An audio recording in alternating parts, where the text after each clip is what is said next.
Hi, it's Petra, the Beach Education Officer for the City of Charleston and Port Adelaide Enfield. I'm here today to chat to you about the different types of equipment that we might use on our dogs.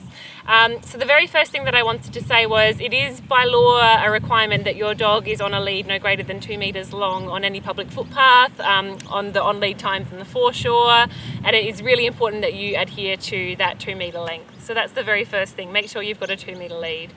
While we're on leads, I did want to mention the extender leads or the retractable leads.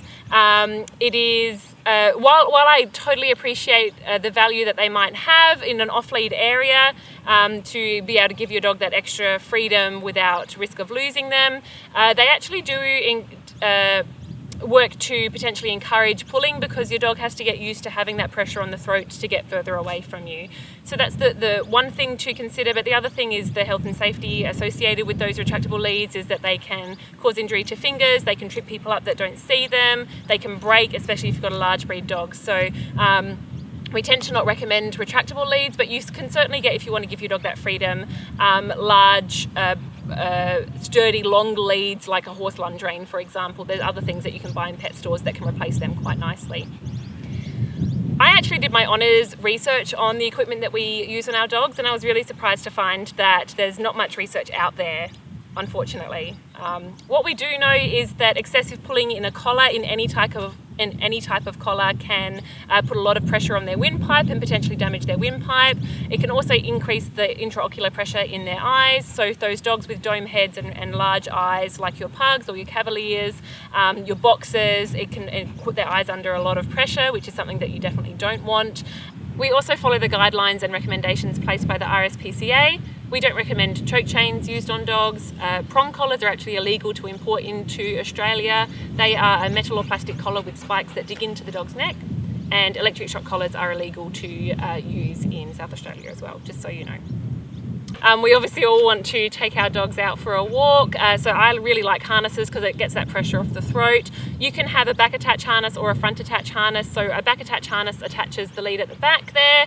Sometimes that you might feel that helps dogs pull stronger because they can put all of their weight into that breastplate. If that's not a problem for you, it doesn't matter.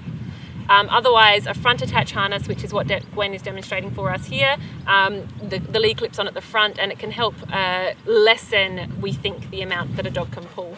There's two different types of front attach harness. One is a Y shape, which we think might help with their range of movement, so their shoulder movement forward, and the other is a T shape, which is a strap that goes straight across their chest. But there's not much research out there to say whether one or other is better or worse for a dog, but anecdotally, they certainly do seem to help with dogs that pull a lot. So Gwen is 52 kilos and we walk her offering a front attach harness.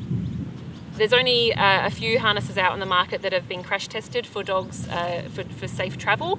So if you're interested in that, make sure that you do purchase one of those types of harnesses. Otherwise, the other ones that you can buy are probably better than nothing, but that they're not being crash tested. And it is really important that you restrain your dog in the car, either by a piece of equipment or a crate, or have them behind a cargo barrier as well. One of the other things that I just really quickly wanted to mention was the use of muzzles. And so there's lots of reasons why a dog might wear a muzzle. It's not just because they're an evil or aggressive dog.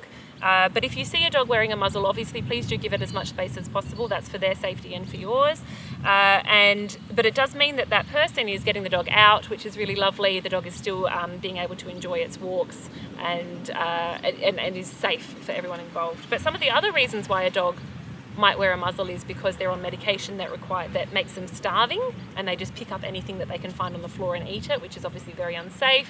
And so if for some reason you do need a muzzle for your dog, the muzzles that we tend to recommend are what we call these basket muzzles here, and that means that your dog can open its mouth completely, it can pant, and it can still drink. So in stressful situations or in hot weather, dogs need to be able to pant and drink, and these basket muzzles enable dogs to do that. So if you're using a muzzle while your dog is exercising, or just going for a walk, then this is the muzzle that I would recommend.